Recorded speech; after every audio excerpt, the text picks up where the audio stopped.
ሰላም ጤና ይስጥልን ውድ የቻናላችን ተከታታዮች ፕሮግራማችን ቤተሰቦች፣ ይህ አብዲራዋ ቲዩብ ነው። ፕሮግራማችንን ላይክ በማድረግ እንዲጀምሩ።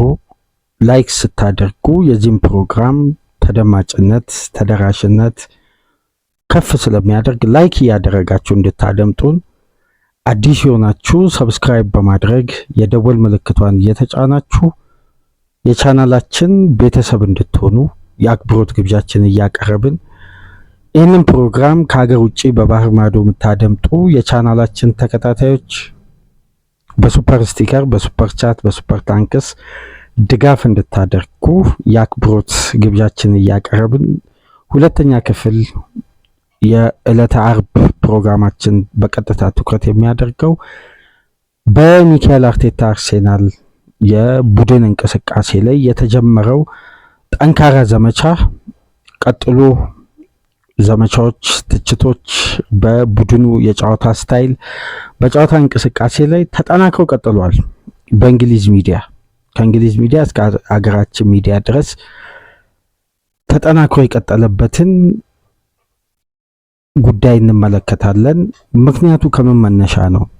የሚካኤል አርቴታ አርሴናል በዚህ የጨዋታ ስታይል መጫወቱ ክለቡን በዚህ ደረጃ የሚያስተች ነው ወይስ ክለቡ የሚያስፈልገውን ዋነኛ ጉዳይ የዋንጫ አሸናፊ መሆንን ከየትኛውም ጊዜ በላይ የቀረበበት የተቃረበበት ዋንጫውን ለማሳካት በእጁ ሁሉንም ቅድመ ሁኔታዎችን የሚፈጽምበት ወቅት ላይ ስንደርስ አርቴታና ልጆቹ እያስተናገዱ ያሉት ትችት ተገቢ ነው ወይ?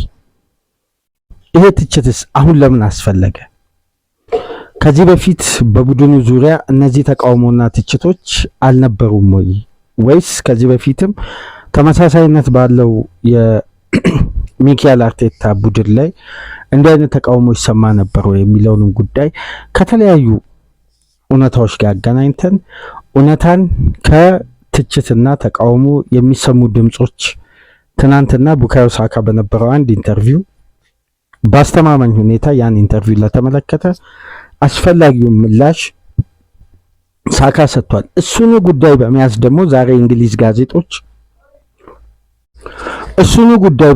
በዚሁ ጉዳይ ላይ ዛሬ እንግሊዝ ጋዜጦች ሌሎች ጉዳዮችን ትኩረት በማድረግ ይዘው ወጥተዋል።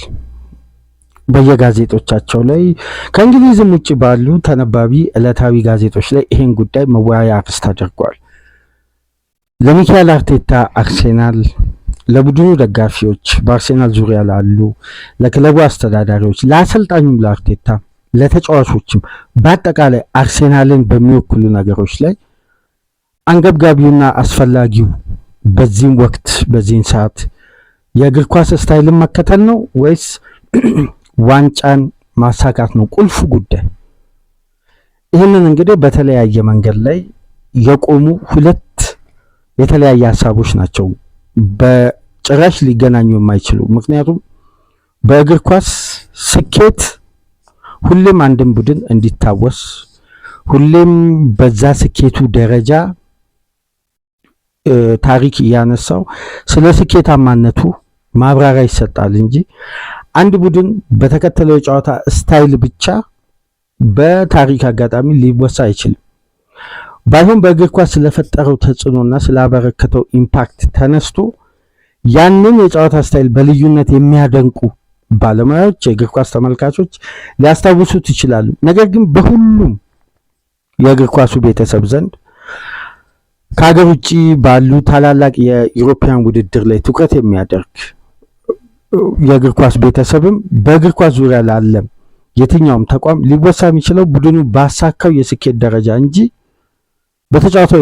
በተጫወተው የጨዋታ ስታይል በልዩነት ይነሳል እንጂ በእግር ኳሱ ቤተሰብ ዘንድ የዛን የጨዋታ ስታይል አድናቂ የዛ የጨዋታ ስታይል የበለጠ ምርምር ማድረግ የሚፈልግ ተቋምም ግለሰብም አንስቶ ያንን ጨዋታ ስታይል ሊያብራራ ይችላል እንጂ ከስኬት በላይ የጨዋታ ስታይል ሊነሳ አይችልም። ነገር ግን ስኬትና የጨዋታ ስታይል እኩል ተያይዘው ሊነሱ ይችላሉ። ስኬቱን እንዴት አገኘ? በዚህ የጨዋታ ስታይል። ስኬት ለማግኘት የትኛው የጨዋታ ስታይል ያስፈልጋል በሚሉ የተለያዩ መወያያ ነጥቦች ሊነሱ ይችላሉ። ግን እንደ ክለቡ ስታንዳርድ እና እንደ ክለቡ አቅም ደግሞ እነዚህ ነጥቦች የየራሳቸው መመዘኛ አላቸው።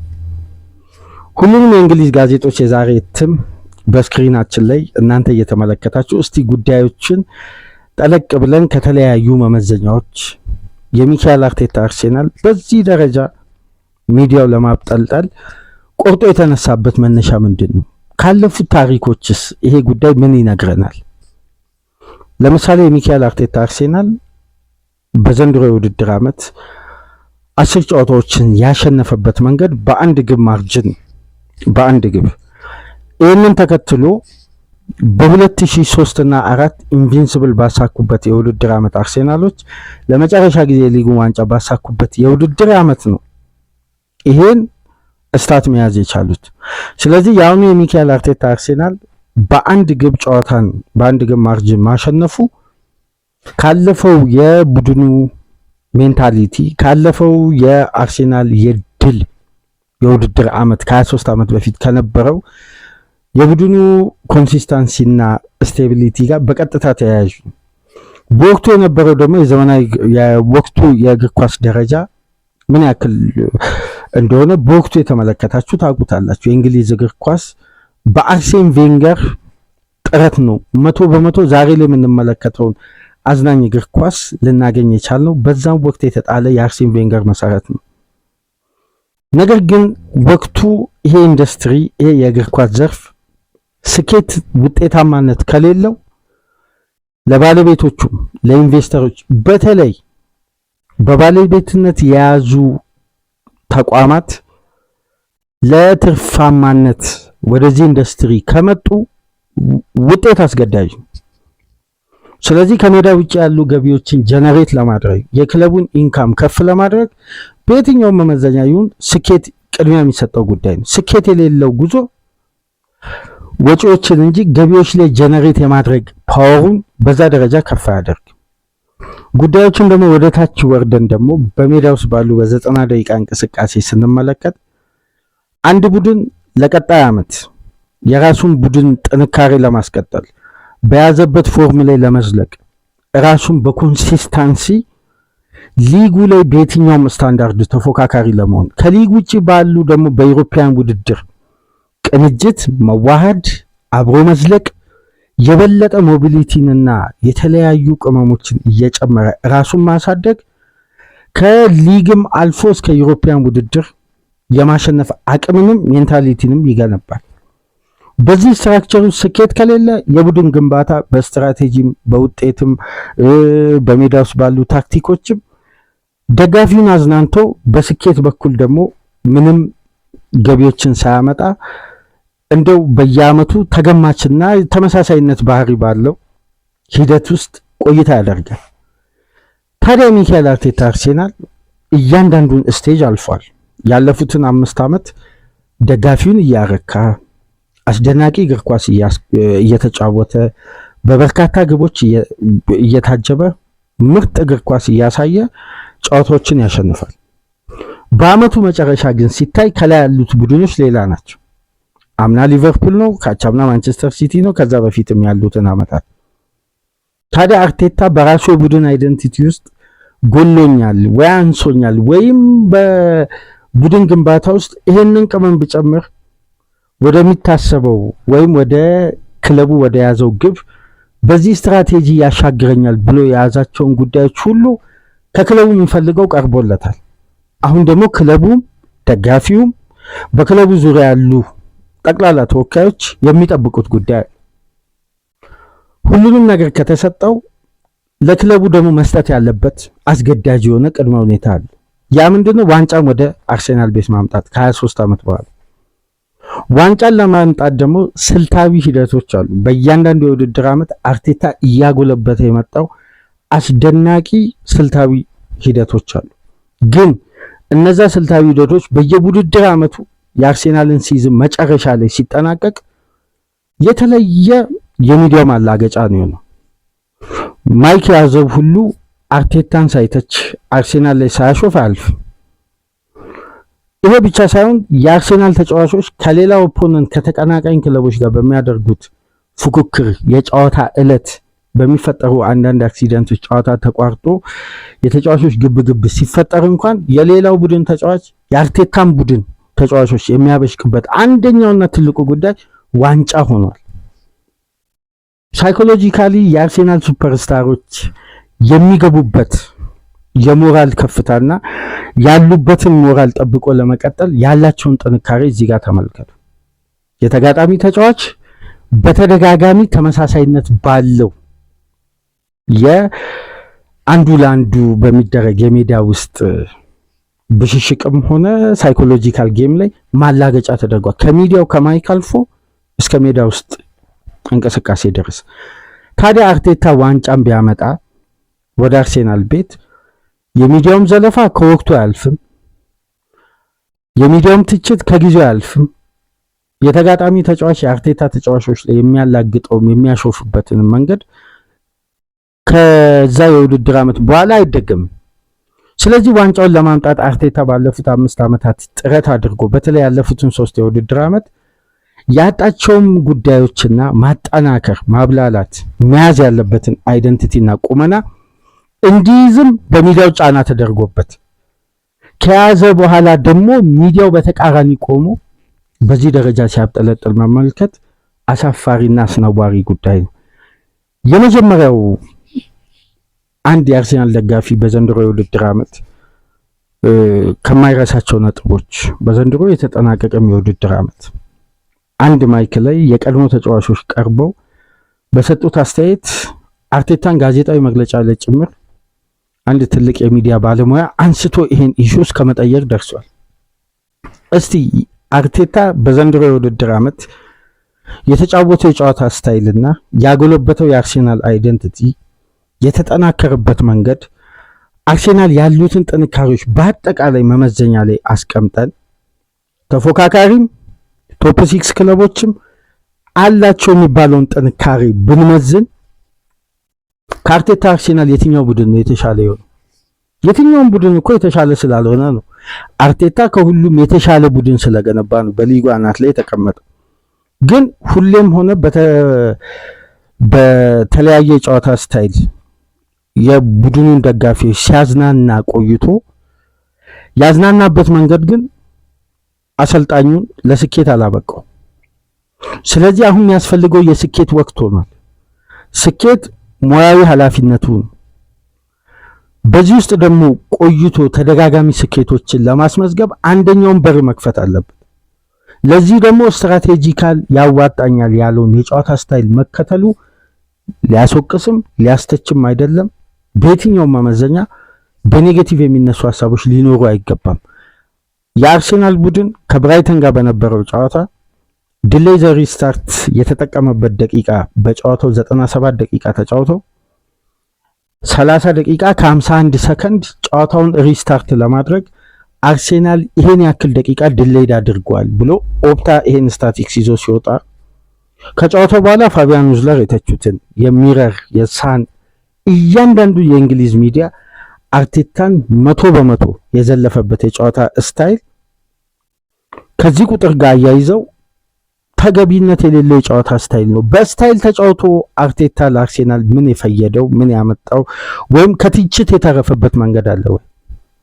የተጠናቀቀው የውድድር ዓመት እኮ አናዘር ሲዝን ዘሴም አርሴናል፣ የዛሬ 2 ዓመት አናዘር ሲዝን ዘሴም አርሴናል። ይሄ የተለመደ ስም ሌላ የውድድር ዓመት ነው፣ ግን ተመሳሳይ አርሴናል ነው። ይሄ ሁሌም የእንግሊዝ ሚዲያ የሚያነሳውና የፊት ገጹ ዋና አርዕስት ነው። አርሴናል ለዋንጫ ይቀርባል እንጂ ዋንጫን አያነሳም። ይሄ አብዛኛው የእንግሊዝ ሚዲያ የሚተችበት ነው። ነገር ግን በእያንዳንዱ ቅኝት ውስጥ ከሚነሱ ነጥቦች መካከል ዴብዝ ነበር። ዴብዝ ዘንድሮ ተስተካከለ። ስማርት የሆነ የጨዋታ ማኔጅመንት እንደ ብራይተኑ ጨዋታ በዘንድሮ የውድድር ዓመት የዚህኛውም ጨዋታ ላይ አርቴታ ስማርት የሆነ ኢንጌም ማኔጅመንት ተጠቅሞ አያውቅም። ምክንያቱም ጨዋታን ማሸነፍ ጌሙን ኮንትሮል ማድረግ ከኳስ ጋር መቆየት አይደለም፣ ያለ ኳስም ኢንጌም ማኔጅመንት አለ። እንደ የጆዜ ሞሪኖ ቡድን እኮ በፕሪሚየር ሊግ ታሪክ 36 ደቂቃ ከ48 ሰከንድ ጨዋታን ለማስጀመር ሪስታርት ለማድረግ የፈጀበት ደቂቃ እኮ ሪከርድ ሆኖ ተቀምጧል። ያ ሪከርድ ግን በታሪክ አጋጣሚ አይነሳም። ምክንያቱም የጆዜ ስታይል ትክክል ነው፣ አርቴታ ሲተገብር ደግሞ ትክክል አይደለም ለእንግሊዝ ሚዲያ፣ ለሀገራችንም ሚዲያ። ስለዚህ አርቴታ ዋንጫን ወደ አርሴናል ቤት ለማምጣት የትኛውም የጨዋታ ስልት እግር ኳስ የማይከለክለውን ፊፋ ያላገደውን ያልከለከለውን የጨዋታ ስታይል ቢጠቀም ሊያስመሰግን ይገባል እንጂ ሊያስተች አይገባም። ምክንያቱም ቡድኑ አሁን ስኬትን የሚፈልግበት እንጂ ስታይልን የሚፈልግበት ወቅት አይደለም።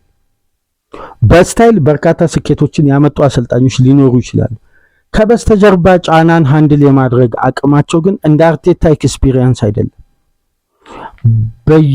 በዩሮፕ ያላቸው ቆይታ በስኬት የተደላደለ ስለሆነ እነዛን አሰልጣኞችን መተቸትን መንካትን እግር ኳስ ውስጥ እንደ ነውር ይታያል። የፈለገ ቢንሸራተቱ አርቴታ ካለው ኤክስፒሪየንስ አርሴናል ካለው ያለፉት ታሪክ አንፃር በእንግሊዝ ሚዲያ ደግሞ የዛን ያክል ሽፋን የማያገኝ ጥሩ ሆኖ ሲያሸንፍም እንዳለፈው ጨዋታ እንግሊዞች እንደሚሉት አሰልቺም ሆኖ ሲያሸንፍም ሁሌም የሚነሱ ተያያዥ ጉዳዮች አሉ። በአመቱ መጨረሻ ድምር ውጤቱን እናያለን። ሚዲያው እንዴት ነበር ከነ ቀድሞ የማንቸስተር ዩናይትድ ፉልባክ ከፓትሪክ ኤቭራ አንስቶ በሜዳ ውስጥ ከአርሴናል ጋር በርስ በርስ ከማንቸስተር ሲቲ ጋር አርሴናል ሲጫወት እስከነ በርናንዶ ሲልቫ ድረስ ክለቡ ላይ ሲያላግጡ የነበሩት። ፓትሪክ ኤቭራ እኮ አርሴናል ማለት ኔትፍሊክስ ነው፣ ልክ ኔክስት ሲዝን እያለ ሁሌም ለቀጣይ አመት ነው። ይሄ አስተያየት ለአርሴናል ደጋፊዎች አይጠፋቸውም። ስለዚህ ኔትፍሊክስ አለመሆኑን አርቴታ በግልጽ ለማሳየት የትኛውንም የጨዋታ ስትራቴጂ ቢጠቀም ቡድኑን ሊያስወቅስ ሊያስተች አይገባም። ስለዚህ ከበስተጀርባ ያለው ተቃውሞ አርቴታ እንዳለው ትችትንም ተቃውሞም በዚህ ወቅት አንሰማም፣ ያዝነው መንገድ ነው የምንቀጥለው። ትናንትናም የሳካ አስተያየት ይሄን ነበር፣ ሳካ ኢንተርቪው ያደረገበት። ሚዲያው ግን በተለየ ሁኔታ በዘንድሮ የውድድር ዓመት ትክክለኛ ለአርሴናል ያለውን ግልጽ ጥላቻ አሳይቷል፣ ከሀገራችን ሚዲያ እስከ እንግሊዝ ድረስ። ይሄ ደግሞ የቡድኑን ስኬት አለመፈለግ ነው፣ ምንም ሌላ ሚስጥር የለውም።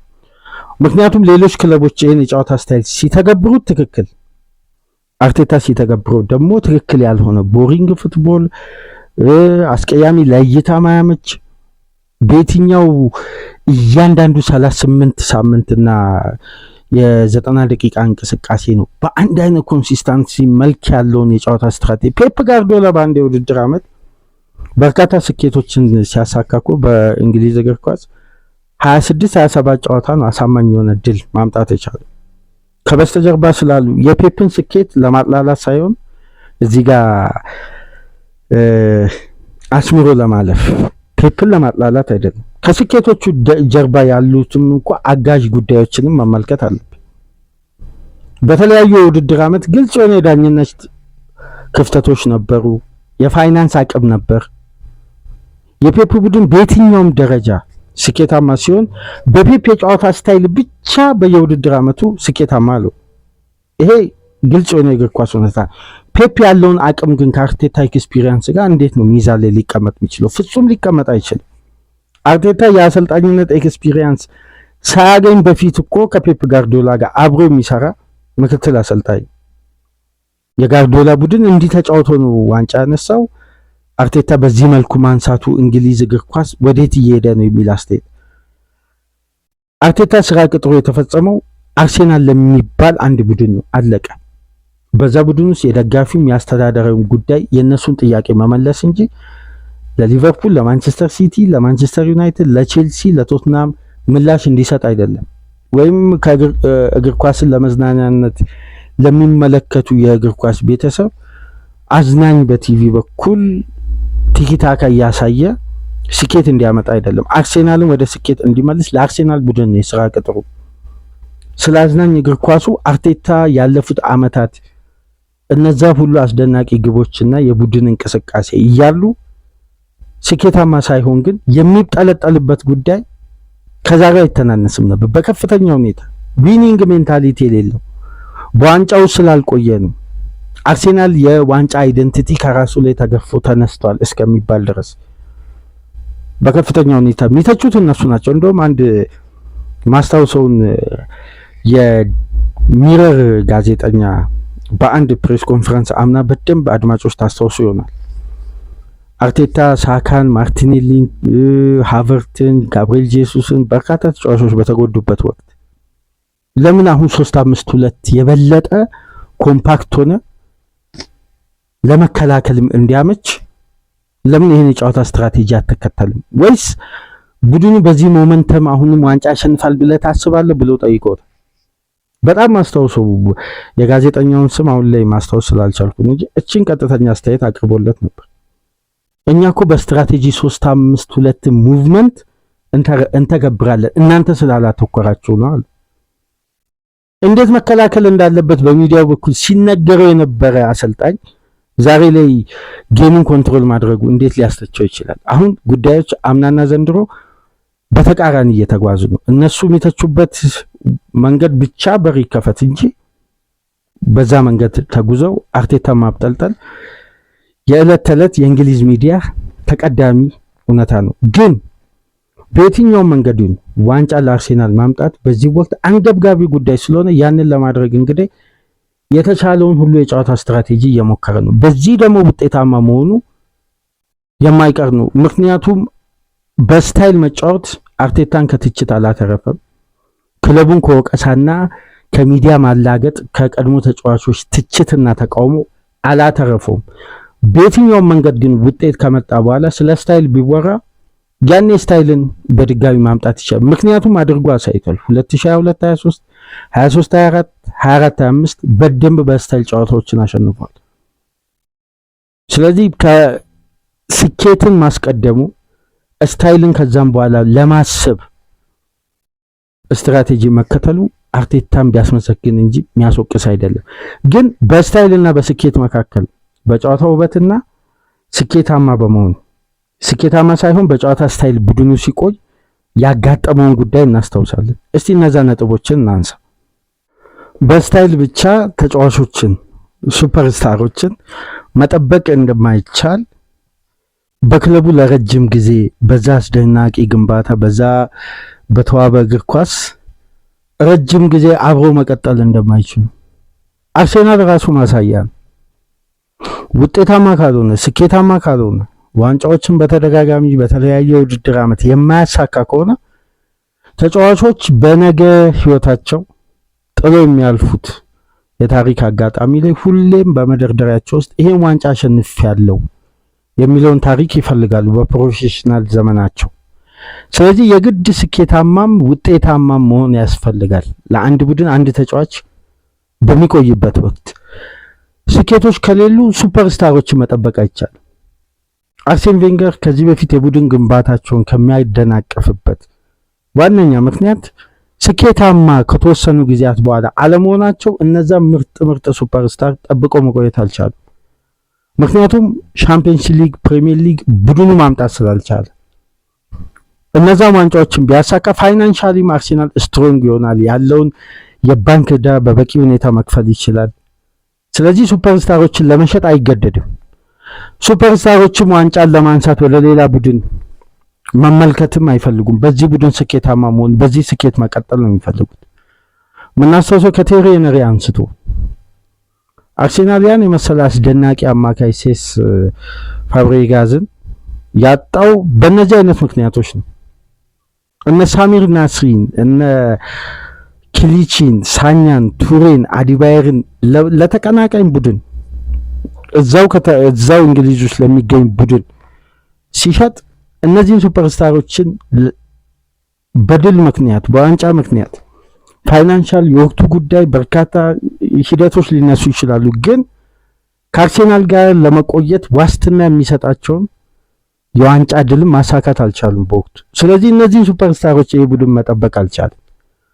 እነ ፋብሪን እነ ሄልብን እነ ሶንግን በተለያየ ጊዜ ባርሳ ሲወስድ እኮ የመጀመሪያው ጉዳይ ባርሳ ለድርድር የሚያቀርበው ክራይቴሪያ ወደ ባርሳ ሲመጡ እነዚህ ተጫዋቾች ዋንጫ እንደሚያነሱ ያውቃሉ። ምክንያቱም አንዱ የድርድር ኳሊቲ የነዛ ታላላቅ ክለቦች አርሴናል ከነሱ ተርታ በወቅቱ ያልተቀመጠበት ዋነኛ ምክንያት ስኬት ወደ መደርደሪያቸው ይዘው ስላልመጡ። አሁን የአርሴናል መደርደሪያ በተለያዩ ዋንጫዎች ሊያሸበርቅ ሲቃረብ የጨዋታ ስታይል መነሻ ሊሆን አይገባም። አሁን ስለ ጨዋታው ውበት ስታይል ቲኪታካ ይሄ 76% ዶሚኔት ማድረግ 4-5 ግብ ማስቆጠር እነዛ የጨዋታ ስታይሎች መቼ አርቴታን ስኬታማ አደረጉ?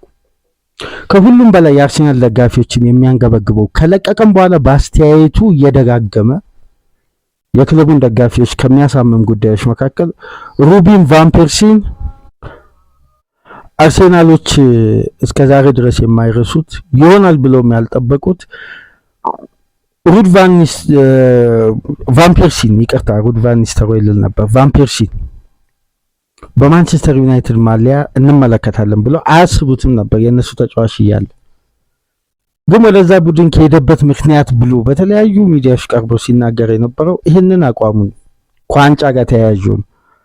ያ ተጫዋች ከለቀቀ በኋላ በማንቸስተር ዩናይትድ ኮከብ ጎል አግቢ ሆኖ የዓመቱ ኮከብ ተጫዋች ሆኖ ፕሪሚየር ሊግን ማሳካት ቻለ። ስለዚህ መመዘኛው ክራይቴሪያ የሆነው ለዚህ ሱፐርስታር ስኬቶችን ማስመዝገብ ነው። ስለዚህ በወቅቱ አርሴን ቬንገር ይህን ተጫዋች ጠብቆ መቆየት አልቻሉም። የቡድን ግንባታቸው በየጊዜው ይስተጓጎላል፣ በመደርደሪያቸው ውስጥ ትላልቅ ሜጀር ትሮፊን ባለማምጣታቸው ምክንያት። አሁን ወደ ሜጀር ትሮፊ የበለጠ ቡድኑ ሲቀርብ ካለፉት ጊዜያት የበለጠ አድቫንቴጁ ሲመቻች ግን ስለ ጨዋታ ስታይልና ጌምን እንዴት ዶሚኔት ማድረግ እንዳለበት እንዴ ለአርቴታ እኮ የሚነገረው የጨዋታ ስትራቴጂ አይደለም እሱ 2023-24 በቂ ማረጋገጫ ነው። ሁለተኛ ሲዝን ከሻምፒዮናው ሲቲ በላይ ግብ አስቆጥሮ በሊጉ በሁሉም ውድድሮች አስመዝግቦ ነው ስኬታማ ያለው። ስለዚህ የሚያስፈልገውን ቱል በቡድኑ ውስጥ እነዛን ቅመሞችን ጨምሮ የብራይተን አይነት ተጋጣሚ እስቲ የትኛውም ይሄን ፕሮግራም የምታደምጡ የእግር ኳስ ቤተሰብ አሜክስ ስቴዲየም ላይ የትኛው ቡድን ነው የትኛው የእንግሊዝ ተጋጣሚ ቡድን ነው? እስቲ የትኛው የእንግሊዝ ቶፕ 6 ቡድን ነው አሜክስ ስቴዲየም ላይ በሃይ ላይ የሚጫወተው? አሜክስ ስቴዲየም ላይ 50 እና 65 እና 70% ኳስን ዶሚኔት ለማድረግ የሚጥረው ሲቲ የጋርዲዮላ ሲቲ እዚህ ስቴዲየም ላይ አልቻለም። በዛ ገና በውድድር ዓመቱ መጀመሪያ ሁሉም ተጫዋች በተሟላበት ወቅት የትኛውም የቶፕ 6 ቡድን እዚህ ስቴዲየም ላይ የተገኘውን አጋጣሚ ገሎ ውጤትን ማስጠበቅ እንጂ በየትኛው መመዘኛ ነው አሜክስ ስቴዲየም ላይ በየትኛውም የአሰልጣኝ ዘመን ዶሚኔት ለማድረግ የትኛውም ቡድን አይጠርም። የትኛውም ቡድን ማጥቃቱ የበለጠ ጥራት ሊኖረው ይችላል፣ ግን ሪስክ ለመውሰድ ከየትኛውም አስፈሪ ስቴዲየሞች ውስጥ ግንባር ቀደም ነው በፕሪሚየር ሊግ። ምናልባት ይሄን የምታረጋግጡበትን አንድ ፕሮግራም ልንገራችሁ። ወደኋላ መለስ ብላችሁ ማንቸስተር ሲቲ ከሊቨርፑል ያደረጉት የአንፊልዱን ጨዋታ ቅድመ ጨዋታ ግምገማን ወደኋላ በደንብ ተመልሳችሁ ተመልከቱ። የሮበርቶ ዲዘርቢ ታክቲክ እንዴት የርገን ክሎፕንና ፔፕ ጋርዲዮላን አስጨንቆ ወደ ኢንቨርትድ ፉልባክ የጨዋታ ታክቲክ እንደቀየራቸው አስገዳጅ ሆነ በፈጠረው የ8 ቁጥር ተጫዋችን ሎክድ ማድረግና ፋስት ሴንትራል ፕሮግረስ ኤስ በሚል ዲዘርቢ ኤስ ይባላል የታክቲኩ መንገድ። አሜክስ ለየትኛውም ቡድን አይደፍም። ለምን? የብራይተን የጨዋታ ቅርጽና አይደንቲቲ የተጋጣሚን የትኛውም ኤሪያዎችን ተጠቅሞ በየትኛውም የጨዋታ ክፍለ ጊዜ ካለበት ሪትም ተርን አድርጎ ወደ ማጥቃት መቀየር የሚችል ነው። ለዛ እኮ ነው የበለጠ በቅርብ ዓመታት የብራይተንን ተጫዋቾች በአታኪንግ ማይንድ ላይ ክለቦች ከአማካይ እስከ አጥቂ ድረስ ትላልቅ ገንዘቦችን እየከፈሉ የሚወስዱት። ምክንያቱም የብራይተን ተጫዋቾች የፋስት ፍሎ እግር ኳስ ውስጥ ነው ያደጉት። በዚህ ስቴዲየም ላይ ለዋንጫ የሚፎካከር ቡድን ሪስክ ወስዶ በሃይላይን እንዲጫወት የበለጠ ጌሙን ኮንትሮል አድርጎ አርሴናል በዘንድሮ ሲዝን 71% ፓስ አኩሬሲው ውጤታማ የሆነበትና ከየትኛውም ጨዋታ በላይ ዝቅተኛ ፓስ አኩሬሲ ያስመዘገበው ጨዋታ ነው። ጨዋታው የሚፈልገው የጨዋታ ካራክተር ነው። ኖቲንግሃም ፎረስትም በርንሌም ኤቨርተንም እዚህ ስቴዲየም ላይ መጥተው ጨዋታ ነጥብ ተጋርተውም ወይም አሸንፈው ሲሄዱ ፖሴሽናቸውን ብትመለከቱ ከ35% ከፍ አይልም። ያጠቁት የፈጠሩት ቢግ ቻንስ ከሁለት አይበልጥም። የሞከሩት 4 ወይ 5 ቢሆን ግን ከጨዋታው የሚያስፈልገው ነጥብ ይዞ የሚወጡት ከአርሴናል በባሰ ስትራክቸር ነው። የሊጉ ሻምፒዮን ለመሆን አድቫንቴጆችን ሁሉ በእጁ ሃንድል ያደረገ ቡድን በርናንዶ ሲልቫ ጋብሪኤል ማጋሌሽ ምን ሲል ነበር? የፕሪሚየር ሊጉ ዋንጫ እያሳየው ነበር አይደል? 2-2 በተጠናቀቀው የአምናው ድራማ የተሞላበት የኢታዱ ፊልሚያ ላይ 2-2 በተጠናቀቀው ጨዋታ የፕሪሚየር ሊግ ባጁን ሲያሳይ ነበር። ተውት ጋሪ ኔቭል ፖል ስኮልስ አምና እንዴት ነበር ሲያብጠለጥኑ፣ ዘንድሮ ሀሳባቸውን ቀይረው ፖል ስኮልስ አርሴናል የዋንጫ ከበላማ ቦሪንግ ፉትቦል ነው ሲል ነበር። ጋሪ ኔቭል በዚህ አይደንቲቲ የትኛው ቡድን ነው ዋንጫ የበላው አስታውሱኝ ይላል። እሱ የነበረበት ማንቸስተር ዩናይትድ ከዚህ የባሰ እግር ኳስ አይደል እንደሚከተለው ለሎው ብሎክ በ4-4-2 አስደናቂው ሎው ብሎክ እንደ ፈርጊ የሚጫወት እኮ የለም ማለት ግልጽ መወያየት ያስፈልጋል። ፈርጊ እኮ 48% በአማካይ ኳስ ቁጥጥር ብልጫ የሚወስድ ቡድን ያላቸው። የአርቴታ ቡድን እኮ በ5-6 ዓመት ከተመለከትን አማካዩ እኮ 62.5 ነው የኳስ ቁጥጥር ብልጫ። አንድ ጨዋታ ኢንጌም ማኔጅመንትና ዶሚኔት ያላደረገበት መንገድ በዚህ ደረጃ ማብጠልጠል እግር ኳስ አይደለም፣ ስታይል ሳይሆን አሁን ስኬት ነው ዋስትና እየሆነ የመጣ። ኢንዱስትሪው በአንገብጋቢ ሁኔታ ውጤትን ይፈልጋል፣ ስኬትን ይፈልጋል። ያለ ስኬት ተውት። አርኒ ስሎት አሁን የገቡበትን ጭንቅ ተመልከቱ። አምና ከአርቴታ ኋላ መጥተው ዋንጫ አነሱ። አርቴታ 5 ዓመት ፕሮሰስ ላይ ነው ያለው። ስሎት በመጡ ዓመት ዋንጫ አነሱ ተብሎ አርቴታ የሚተቸው ስሎትን ሲያደንቁ አርቴታን እየተቹ ነው። ፔፕን ሲያደንቁ አርቴታን እየተቹ ነው። ስለዚህ የአሰልጣኝ አንዴ ወደ ዋንጫ አይደንቲቲ ቡድን ይቀይር እንጂ ከዛም በኋላ ስላለው ስታይል ያሉ ተጫዋቾች በራሳቸው ተዋህደው መጫወት የሚችሉ ስታንዳርድ ያላቸውን ተጫዋቾች ነው ቡድኑ የሰበሰቡ። ያ የአርሴናል ታሪክ እንዳይደገም፣ የቬንገር ጊዜ ታሪክ እንዳይደገም ቡድኑ የትኛውንም የጨዋታ ስትራቴጂ ቢጠቀም ሊያስወቅሱ አይገባም። ዛሬ ላይ ራይስን፣ ሳሊባን፣ ሳካን እነ ገብርኤልን እኮ መጠበቅ በጣም ከባድ ነው ያለ ዋንጫ። ረጅም ዓመት ኮንትራት ስላላቸው እኮ ተጫዋቾች አይቆዩ እንዴ? በፕሮፌሽናል ዘመኔ ያሳካው ስኬትስ የሚል ጥያቄ ይመጣል። ከእያንዳንዱ ተጫዋች ጀርባ እኮ የሚያንዣብቡ የዓለም ሀያላን ክለቦች አሉ። ከእያንዳንዱ ተጫዋች ጀርባ ሩመርስ ስለማይወጣ ወይም ተያዥ ነው ስማቸው ስለማይገለጽ ነው እንዴ? የእያንዳንዱን ተጫዋች ኤጀንት የኮንትራቱን ሂደት ከቡድኑ ጋር የመቆየቱን ጉዳይ ስሜቱን ቼክ ያደርጋሉ። የማይተኛ የማይቀንስ ሁሌም የደለበ ቢሊዮን ፓውንዶች የገነቡ በስኬት የታጠሩ ክለቦች አሉ። እነዛ በድጋሚ እንደ ቬንገር ጊዜ መጥተው ቡድኑ ማፍረሳቸው አይቀርም በግዢ ብቻ። ስለዚህ በስኬት ነው ሱፐርስታሮችን መጠበቅ የሚቻለው። ያለ ስኬት የሊቨርፑል ደጋፊ አንፊልድን ሙሉ ለፈርናንዶ ቶሬስ እየዘመረ እኮ ነው በነጋታው ተነስቶ ጃንዋሪ ላይ በ50 ሚሊዮን ፓውንድ። ቼልሲ በወቅቱ ከአንጀሎቲ ጋር ጥሩ የስኬት ዘመን ስለነበር ተጓዘ። ሊቨርፑል ዘንድሮ እኮ ኢሳቅን በብሪቲሽ ሪከርድ ያመጣው አምና የሊጉ ሻምፒዮን ስለሆነ ነው። አርሴናልም ማንቸስተር ዩናይትድን ቼልሲን ጥሎ ኢሳቅ ሊቨርፑልን የመረጠው። በስኬት ሱፐርስታር ማምጣት ይቻላል። በስኬት ሱፐርስታሮችን መጠበቅ ይቻላል። ያለ ስኬት ግን ማምጣትም ያሉትንም ማቆየት አይቻልም።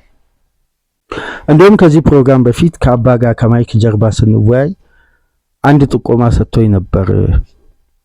ይሄን የሚገልጽ ትልቅ ማረጋገጫ ብሎ አርቴታ እንዲመጫወቱ ተገቢ ነው ብሎ ያምናል 100%።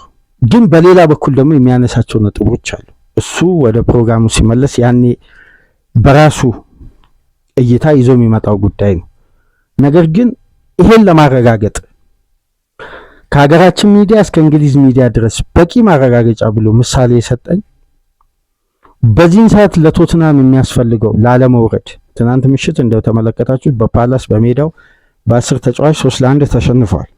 በጊዜ ሚኪ ቫንደቬን በሰራው ጥፋት ቶትናም 1-0 እየመራ ሴንተር ባኩ ፋውል ሰራ፣ በቀይ ካርድ ከሜዳ ተወገደ። ከዛም በኋላ 3 ግብ አስተናግደው ተሸነፉ 3-1። አሁን ከወራጅ ቀጠና ያለው ልዩነት 1 ነጥብ ሆኗል ለቶትናም።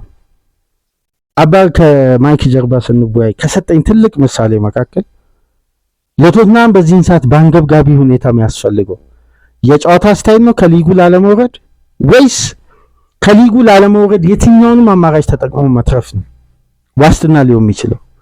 የጨዋታ ስታይል እንዴት በዚህን ሰዓት ዋስትናው ነው ቶትናምን ከሊጉ ለመትረፍ ጥረት ያደርጋል። ስለ ጨዋታ ስታይል ቆሞ የሚያስብበት ወቅት አይደለም። የትኛውንም ስትራቴጂ ተጠቅሞ ቢሆንም ላለመውረድ መጫወት ቶትናምን በዚህን ሰዓት በአንገብጋቢ ሁኔታ የሚያስፈልገው። በተመሳሳይ የዛው የከተማው ተቀናቃኝ እዛው ሰሜን ለንደን የሚገኘው አርሴናልም በአንገብጋቢ ሁኔታ የሚያስፈልገው ዋንጫ እንጂ የጨዋታ ስታይል አይደለም። ስለዚህ ከብራይተን ጋር 30 ደቂቃም ዲሌይ ዘሪ ስታርት አደረገ፣ በሴት ፒስም ማስቆጠረ።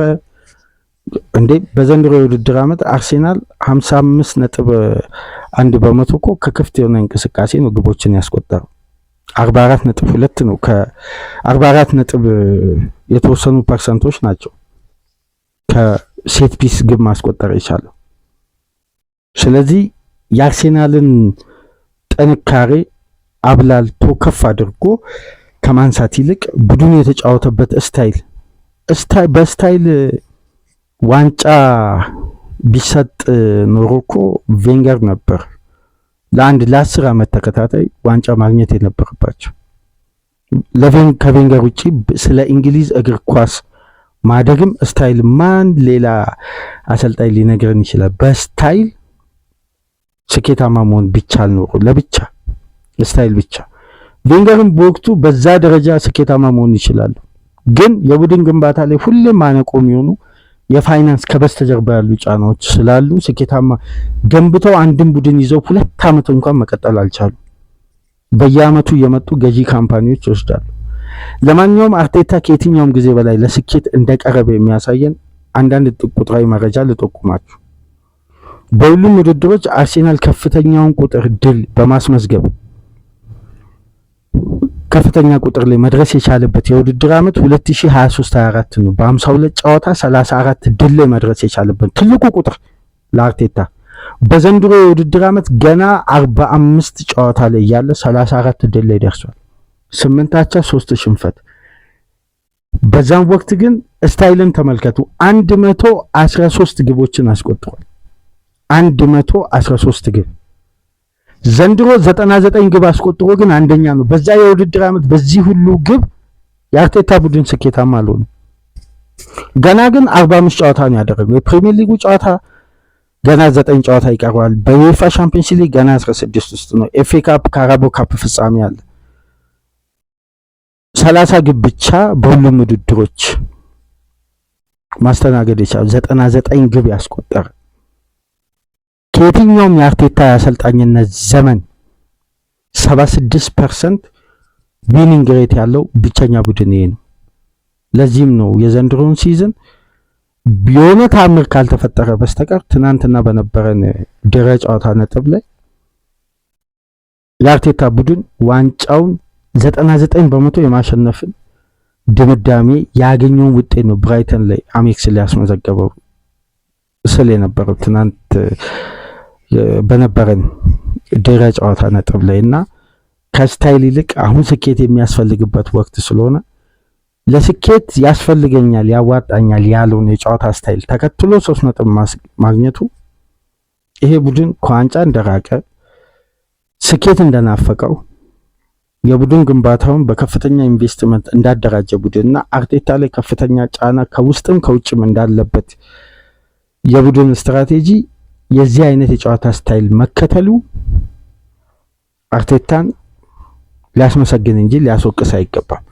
ከክለቡ ደጋፊዎች እስከ ሚዲያው ድረስ ላለፉት ዓመታት በዘንድሮ ሲዝንም ነጥብ በጣለ ቁጥር ይሄ አይደንቲቲ የሌለው ተመሳሳይ ሲዝን በተመሳሳይ አርሴናልን በተለያየ ሲዝን ያሳየን የሚለውን ስም እየተሰጠው ዛሬ ላይ ግን በ7 ነጥብ ከተከታዩ ማንቸስተር ሲቲ ባለፉት ዓመታት ቼልሲ አሁን ያለበትን ትራንዚሽን ሊቨርፑል፣ ማንቸስተር ሲቲ ያሉበትን ትራንዚሽን ተመልከቱ። አርቴታ እኮ ጣጣውን ጨርሷል። የ3-4 ዓመት ጣጣውን። እነዚህ ቡድኖች ገና ሞቢሊቲ እየፈለጉ ነው ያሉት። ትራንዚሽን ነው ሀሳባቸው። ስለዚህ አርቴታ በዘንድሮ የውድድር ዓመት በእንዲህ መልኩ ስኬታማ ቢሆን ለቡድኑ የሚያስፈልገውን ነገር ሰጥቶ ከዛም በኋላ ስለ ስታይል እንወያያለን። አሁን አስፈላጊው ፖይንት ላይ ነው አርቴታ ተቆ ይሄ ደግሞ ተገቢ በስታይል ያለፉትን ዓመታት ስኬታማ መሆን አልቻለም። ስለዚህ ዋንጫን አስቀድሞ ስታይልን ቢያስከትል ተገቢ ነው እና አርቴታ ጄኑዊን ታክቲሻን መሆኑን ያየንበት ነው። የነ በርናንዶ ሲልቫ ማላገጥ፣ የነ ኤቭራ ማሾፍ፣ የእንግሊዝ ሚዲያ የነ ፖል ስኮልስ የነ ጋሪ ኔቭል እስከ ሀገራችን ሚዲያ ድረስ አርቴታን በአንድ ምስል አርሴናልን በአንድ ቴሌቪዥን መመልከትን እንዲያቆሙ በዘንድሮ ሲዝን በየትኛውም መመዘኛ ውጤታማ ስኬታማ መሆን ምንም ድርድር የሌለው ትክክለኛ ውሳኔ ነው። ይህንን ደግሞ በአግባቡ አርቴታ እየፈጸመ ነው። በአመቱ መጨረሻ ደግሞ ጉዳዮችን ሂሳብ የምናወዳድቅ ይሆናል። ለማንኛውም ፕሮግራማችንን ላይክ አድርጉ። አዲስ የሆናችሁ ሰብስክራይብ፣ ከሀገር ውጭ የምታደምጡ በሱፐር ስቲከር፣ በሱፐር ቻት፣ በሱፐር ታንክስ ድጋፍ እንድታደርጉ በአክብሮት እየጋበዝን በሶስተኛ ክፍል በጆዋው ፔድሮ የቼልሲ ኤክስ ፋክተር የሆነበትን የሊያም ሮስ ሲኒየር የአሰልጣኝነት ዘመን የጆዋው ፔድሮ አስደናቂ ኳሊቲ እየተመለከትን ነው። ከዚህ ፕሮግራም ቀደም ብሎ ደግሞ ስለ ሊቨርፑል ኮንሲስታንሲ ማጣት በስፋት የተወያየንበት ፕሮግራም አለ። እነሱን እያደመጣችሁ ተደራሽነታችንን ከፍ አድርጉ። በሶስተኛው ክፍል ፕሮግራም ተመልሰን እንመጣለን። ሰላም ቆዩ።